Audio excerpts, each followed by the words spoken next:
Even though I'm still in a sleeveless shirt in October, I am prepping for colder weather. Come with me today while I do some tasks around the farm preparing for colder weather.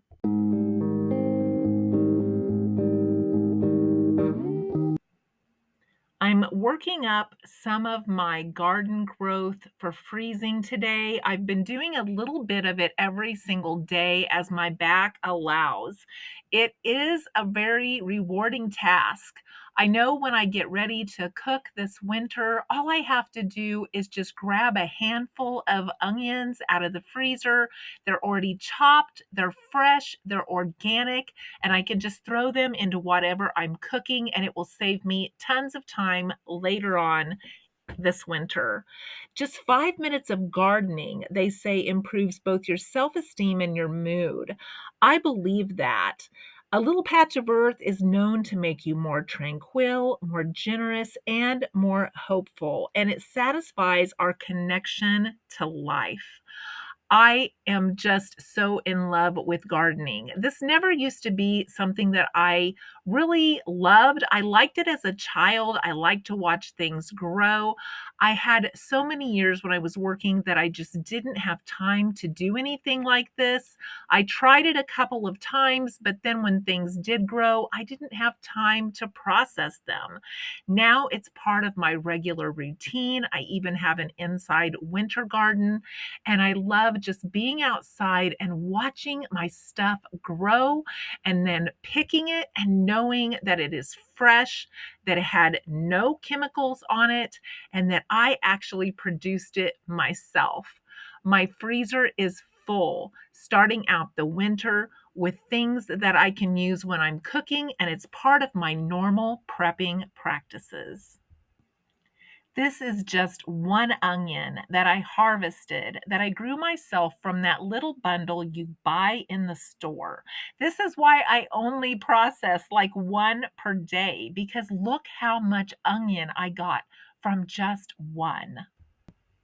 I thought the best time to pick dandelion heads would be in the summer, but I'm finding that fall has even more dandelions in my yard.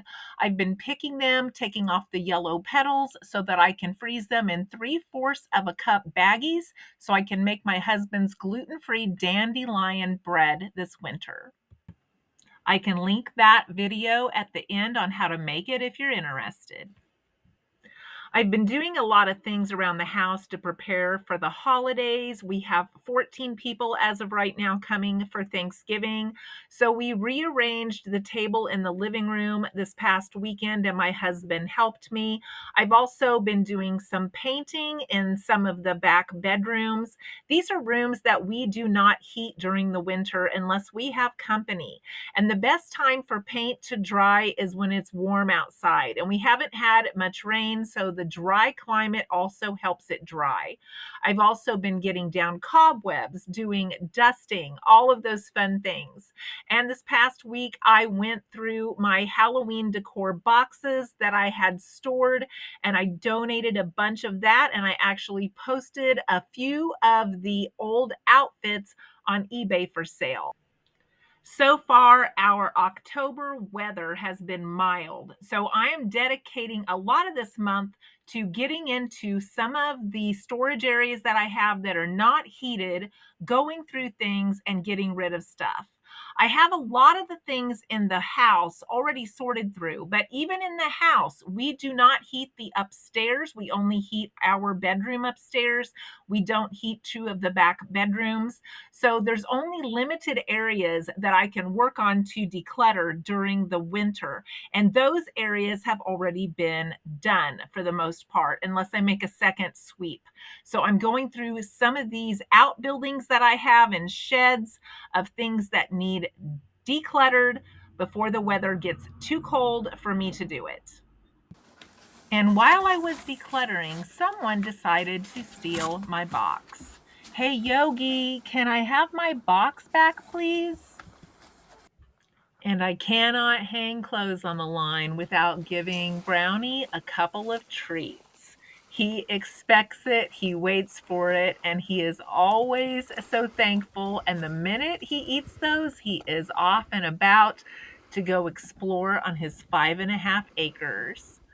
I hope you enjoy seeing Brownie in our videos. I know he enjoys being a special guest.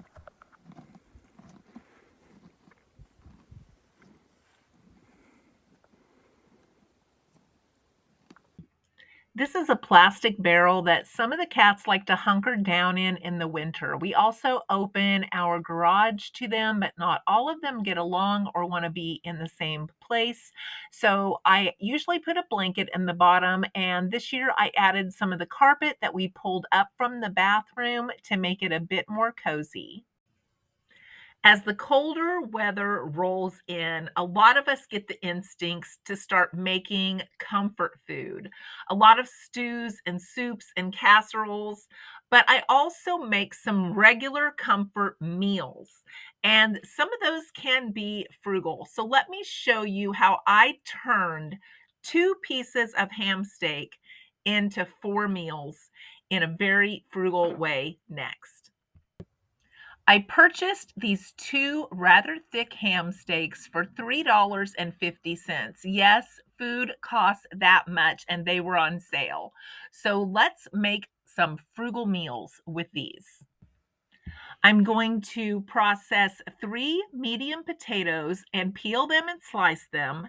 And then I'm going to use my favorite pan for a side dish for 2 people, my loaf pan.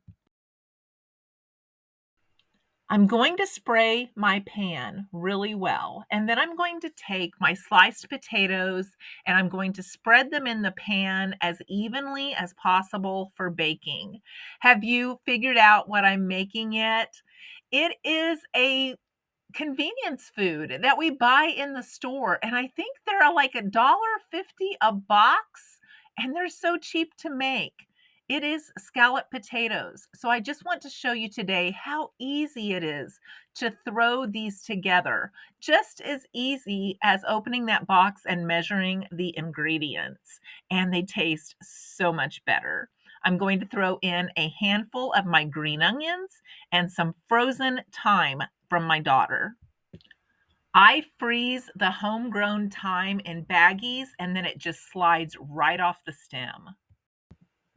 Then I'm going to sprinkle 2 tablespoons of gluten-free flour over the top of the potatoes. You can use regular flour if you want to, but this is a gluten-free version.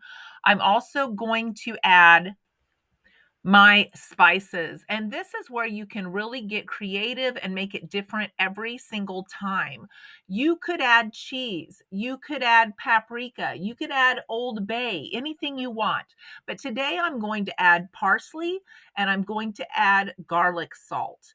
And I'm going to use the garlic salt in the place of salt. So if you choose a different topping, you'll want to use salt. And then I always add pepper, but you can get so creative and make it different flavors just like the convenience boxes. And then I add 1 cup of milk. Now today I'm using skim milk. If you add cheese, you're going to want a thinner milk or you're going to want to add a little bit more milk because it will thicken your sauce. But you can get creative even with the milk types that you have on hand. It doesn't really matter. It will still come out delicious. So use your favorite type of milk. And then I'm going to use a fork and stir my potatoes lightly so that all of the flour is in the milk, that all of the potatoes with the flour are down submerged in the milk so that it will cook evenly. And then I'm going to cover this and I'm going to bake it on about 400 until my potatoes can be stuck easily with a fork. I cut my ham in half. I'm going to lightly fry it, and I bought some fresh green beans on sale that I'm going to saute with some garlic. This made 4 meals. Thank you for spending time with me today. I always enjoy it. And if this video has brought you any value today, please give me a thumbs up. I hope to see you in future videos. Take care.